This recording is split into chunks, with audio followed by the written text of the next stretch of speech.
Hello नमस्कार दोस्तों। Job motive में आपका स्वागत है। तो दोस्तों मैं आप लोगों को मिलाने जा रहा हूँ नए नए जो बने हैं सहायक प्रशाखा अधिकारी यानी CGL 3 से जो सिलेक्शन हुआ है इनका। तो चलिए मैं आप लोगों को मिलाता हूँ इनसे कि कैसे इन्होंने जो है तैयारी किया था और अभी जो क्या कर रहे हैं। तो चलिए अब मेरे सामने जो है पूछता हूँ बारी बारी से। दो सहायक प्रशाखा पदाधिकारी हैं। तो पहले सर आप अपना नाम बताइए। आप का नाम क्या है और कैसे आपने तैयारी किया? हाँ जितेंद्र भैया, मैं अभी मेरा नाम अमन कुमार है और अभी मैं CCTC लेवल 3 के पोस्ट पर अभी पोस्टेड है और मेरा ट्रेनिंग चल रहा है। इससे पहले मैंने SSC CGL का एग्ज़ाम दिया था जिसमें मेरा सिलेक्शन GST पोस्ट पे हुआ है, GST इंस्पेक्टर के पोस्ट पे। और उसके पहले मैंने बिहार सचिवालय का भी फॉर्म भरा था BSS CGL 3 का, जिसमें मेरा सिलेक्शन असिस्टेंट सेक्शन ऑफिसर यानी सहायक प्रशाखा पदाधिकारी के पोस्ट पे हुआ है। तो आप भी आपको कैसा फील हो रहा है और आगे जो आने वाले CGL 4 है उसके लिए लोगों को जो विद्यार्थी तैयारी कर रहे हैं उनके लिए क्या सजेशन देना चाहते हैं आप? देखिए, अभी जो आदमी तैयारी कर रहे हैं या जिन्होंने सफलता अभी हासिल नहीं की है, ऐसा नहीं है कि उनमें क्षमता नहीं है। क्षमता उनमें भी है, लेकिन कुछ मार्क्स से वो रह गए हैं। तो अपना होप खोने की ज़रूरत नहीं है, आप मेहनत में लगे रहो, सफलता आपको ज़रूर मिलेगी। कहते हैं ना कि practice makes the man perfect. ये एकदम लागू होगा रियल लाइफ में भी। ऐसा नहीं है कि सिर्फ कहावत है, ये लागू होता भी है। हम लोग भी जब तैयारी शुरू की थी तो बहुत प्रैक्टिस किए थे, बहुत कमज़ोर थे, लेकिन धीरे धीरे मेहनत करते गए। जब मैंने SSC का प्रिपरेशन शुरू किया था तो मेरा इंग्लिश थोड़ा सा कमज़ोर था, लेकिन फिर प्रैक्टिस से जो लॉकडाउन हुआ उसमें मैंने अपना पूरा फोकस 6 से 7 महीने इंग्लिश को दिया था, तो मेरा इंग्लिश फिर अच्छा हुआ। तो फिर ये SSC CGL 2023 आया था तो उसमें मैंने अपना फॉर्म डाला था। उसके बाद PT क्लियर किया, मेंस क्लियर किया। उसमें मेरा सिलेक्शन SSC GST इंस्पेक्टर के पोस्ट पर हुआ। मेरा ऑल इंडिया रैंक 1836 था। और उसके बाद कुछ दिनों के बाद जैसे कि मैंने आपको पहले बताया कि मैंने बिहार CGL का भी फॉर्म डाला था, तो उसमें भी मेरा सिलेक्शन ASO के पोस्ट पर हो गया है। मैं अपने साथियों को यही सजेशन देना चाहता हूँ कि अपना तैयारी को एकदम जारी रखें, क्विट ना करें, अपना होप ना खोए, और ज़्यादा से ज़्यादा जितना ज़्यादा हो सके सेट प्रैक्टिस पर ध्यान दें। ज़्यादा पढ़ने से अच्छा है कि जो पढ़ा हुआ है उसको रिवीजन किया जाए। अगर आप रिवीजन अच्छा करोगे तो आपको, देखिए कहा जाता है ना कि जितना आप किसी भी चीज़ को क्या करते हो कि आप जैसे आप कोई धारदार चीज़ ही लेते हो तो उसमें धार लाने के लिए क्या होता है कि उसको हमेशा से रगड़ना पड़ता है, बार बार रगड़ना पड़ता है, जिससे उस पर धार आता है। तो प्रैक्टिस भी उसी हिसाब से है कि प्रैक्टिस आप जितना करोगे उतना ही आपके नॉलेज में धार आएगी, उतना ही निखार आएगा और आपको सफलता मिलने में उससे मदद मिलेगी। चलिए अब इनसे मिलाते हैं। आपका क्या नाम हुआ सर? जी, मेरा नाम रोहित कुमार है और मैं बिहार के गया ज़िले का रहने वाला हूँ। मेरा प्रारंभिक पढ़ाई जो हुआ है वो गवर्नमेंट स्कूल से हुआ है और अभी मैं CCTC के पद पर ये सियालदह डिवीज़न में कार्यरत हूँ और ट्रेनिंग चल रहा है अभी। इससे पहले 2 सरकारी जॉब हुआ था जिसे हमने ज्वाइन नहीं किया और अभी सचिवालय सहायक में मेरा सहायक प्रशाखा पदाधिकारी के रूप में रिजल्ट हुआ। तो आप दोनों ने तैयारी करने के लिए किस सब्जेक्ट पे ज़्यादा फोकस किए और आपका मेन फोकस जो मेन फोकस स्ट्रेटजी क्या रहा है? आप लोगों का मेन सब्जेक्ट बता दीजिए कि एक फोकस करना चाहिए। देखिए, बताना तो मैं सिर्फ यही चाहता हूँ कि जैसे कि मैंने आपको बताया था कि हम दोनों जो व्यक्ति हैं शुरुआत से SSC CGL का तैयारी किए थे, चूँकि हमारा मैथ और रीजनिंग वगैरह सही था।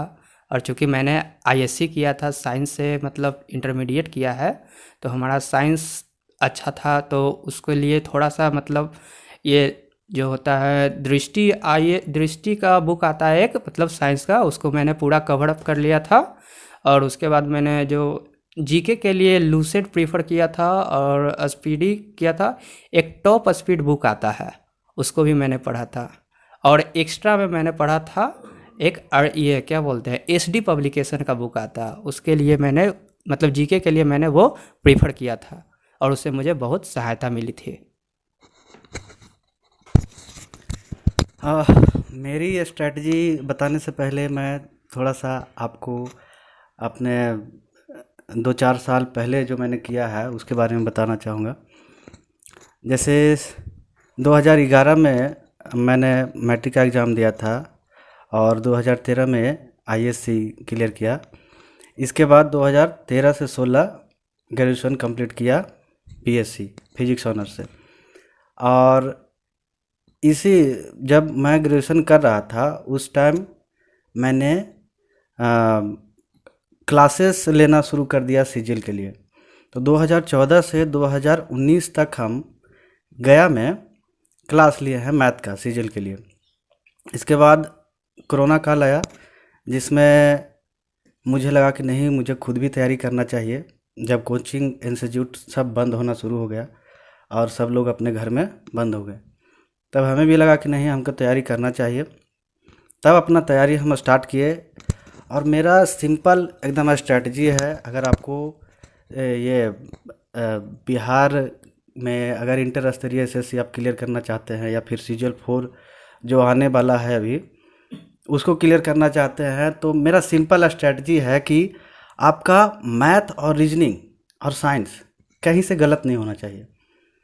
इस पर पूरा पकड़ होना चाहिए। अगर आपका मैथ और रीजनिंग, साइंस मान लेते हैं कि 1-2 साइंस गलत हो गया, लेकिन अगर मैथ और रीजनिंग गलत होता है तो आप कंपटीशन से बाहर हो। तो सबसे पहले आप मैथ और रीजनिंग पर पूरा कमांड कीजिए। इसके बाद साइंस ठीक है, 1-2 गलत हो सकता है, लेकिन प्रैक्टिस कीजिए, ज़्यादा प्रैक्टिस कीजिए, जितना हो सके उतना प्रैक्टिस कीजिए। और जीके जीएस जैसे हिस्ट्री, ज्योग्राफी और पॉलिटी हो गया और करंट अफेयर हो गया, 50 नंबर का आता है जैसे। तो इसके लिए आप अपने तरीके से पढ़ सकते हैं, पूरा मेहनत करें। लेकिन जो मेरा स्ट्रेटजी था, हम जो चलता फिरता क्वेश्चन था जो बार बार एग्जाम में पूछे जा रहे थे वही हम पढ़े हैं। हम ज़्यादा नहीं पढ़े थे इसके लिए। हिस्ट्री, ज्योग्राफी, पॉलिटी जो है वो जो क्रीम क्वेश्चन जिसको कहते हैं, जो बार बार एग्जाम में रिपीट हो रहा था, वही हम पढ़े हैं। और करंट अफेयर के लिए कुमार गौरव सर जो जोधपुर से क्लास लेते हैं, राजस्थान, वो 1 घंटा आपको रोज़ टाइम निकाल करके सुबह 6 बजे से 7 बजे तक पढ़ना है। बहुत अच्छा टीचर है और कहीं ना कहीं हम समझते हैं, हम मानते हैं इस बात को कि मेरी सफलता में बहुत बड़ा रोल कुमार गौरव सर का है। फिर से आपको बता दें कि 150 नंबर का जो बिहार एसएससी में इंटर स्तरीय या फिर सीजीएल का जो एग्ज़ाम होता है उसमें 50 रीजनिंग होता है, 25 मैथ होता है। तो मैथ और रीजनिंग 75 हो गए। इसमें आपको किसी भी प्रकार से 70 से नीचे नहीं आना है। हमेशा 70, 71, 72, 73, 74 ऐसे करना है स्कोर आपको। और साइंस है तो 1-2 गलत हो सकता है, उसमें कोई दिक्कत नहीं है। कभी कभी क्वेश्चन थोड़ा सा अल्टर पूछ दिया जाता है, जैसे सीजीएल 3 में भी पूछा गया था मेंस में, तो बहुत सारे स्टूडेंट का 5-5, 6-6 क्वेश्चन गलत हो गया था। इसमें कोई दिक्कत नहीं है। आपको अगर इसमें सफलता प्राप्त करनी है तो आपको एक सेट डेली बनाना है और जितना ज़्यादा प्रैक्टिस कर सकते हैं कीजिए। बस, थैंक यू। आप दोनों का जो मेंस में मार्क्स था कितना आया था आप लोगों को, लगभग कुछ आइडिया? देखिए, जब हम एसएससी सीजीएल 3 का, बिहार एसएससी सीजीएल 3 का पीटी का एग्ज़ाम दिए थे तो हम मात्र 127 क्वेश्चन अटेम्प्ट किए थे और जिसमें 124, हमको जहाँ तक लगा था कि 124 हम सही करके आए। अब अभी तक तो क्लियर पता नहीं है कि कितना सही हुआ होगा। फिर जब रिज़ल्ट आया और इसका ये मेंस का एग्ज़ाम हुआ तब हम 136 क्वेश्चन अटेम्प्ट किए हैं। 136 क्वेश्चन में मेरा 8 क्वेश्चन बिल्कुल गलत है, 8 क्वेश्चन गलत है, 124 क्वेश्चन सही है। तो 124 और 8 132 और 4 क्वेश्चन का अता पता नहीं है कि सही है कि गलत है। अब इस तो स्कोर कार्ड आने के बाद क्लियर हो जाएगा कि ये कितना क्वेश्चन सही है, कितना गलत है, कितना नंबर मेरा आया है। अभी तो कुछ कहा नहीं सकता है। हाँ जितेंद्र भैया, जो मैंने मतलब प्रीलिम्स में जो मैंने दिया था उसमें मैंने मतलब 142 अटेम्प्ट्स किए थे, जिसमें मेरा लगभग 12 या 13 गलत था। मुझे मतलब एग्जैक्ट अभी याद नहीं आ रहा, लेकिन मेरा मार्क्स जो उसमें था लगभग 124 या 123 के लगभग में आ रहा था। और जब मैंने मेंस दिया था तो उसमें मैंने 140 अटेम्प्ट्स किए थे और उसमें मेरा 10 गलत था। 10 टोटल मतलब जीके और साइंस मिला करके। अब मैथ और रीजनिंग का तो मुझे पता नहीं है, आप कितना भी तेज हो एक दो तो गलत होता ही है, तो उसमें भी गलत हुआ होगा। लेकिन ओवरऑल मान के चला जाए तो मेरा लगभग 124 या 125 अराउंड इसी के, मतलब 124 25 या 26 इसी के अराउंड में आ रहा है। यानी मेरा मतलब 140 अगर अटेम्प्ट किए तो 10 रॉन्ग हो गया, 130 तो अबाउट में 126 मान सकते हैं। तो उतना मेरा मार्क्स आ रहा था। मुझे लग रहा था कि मेरा इसमें सिलेक्शन तो होना चाहिए, लेकिन फिर भी एक डर सा बना रहता है, क्योंकि बीएसएससी तो जारी नहीं करती है कुछ, ना उसका कट ऑफ मार्क्स का पता रहता है, ना वो आंसर की देता है। तो मतलब सिचुएशन में थे कि होगा या नहीं होगा पता नहीं, लेकिन फिर फाइनली हो गया। चलिए बहुत खुश है अभी हम दोनों भाई अभी बहुत खुश है, बहुत अच्छा लग रहा है अभी। मम्मी पापा भी घर पर बहुत खुश है, बाकी दोस्त लोग भी है। तो हमारे मतलब सफलता का हम लोग क्रेडिट अपने मम्मी पापा को, स्पेशली हमारे लाइब्रेरी मेंबर्स को। मेरा लाइब्रेरी है श्री शांति पुस्तकालय कटरा बाजार में, पटना सिटी में, पटना। भैया थैंक यू भैया। थैंक यू, आप लोगों को बहुत बहुत कंग्रेचुलेसन। आप लोग इसी तरह आगे भविष्य में बढ़ते रहें। धन्यवाद। धन्यवाद भैया, धन्यवाद।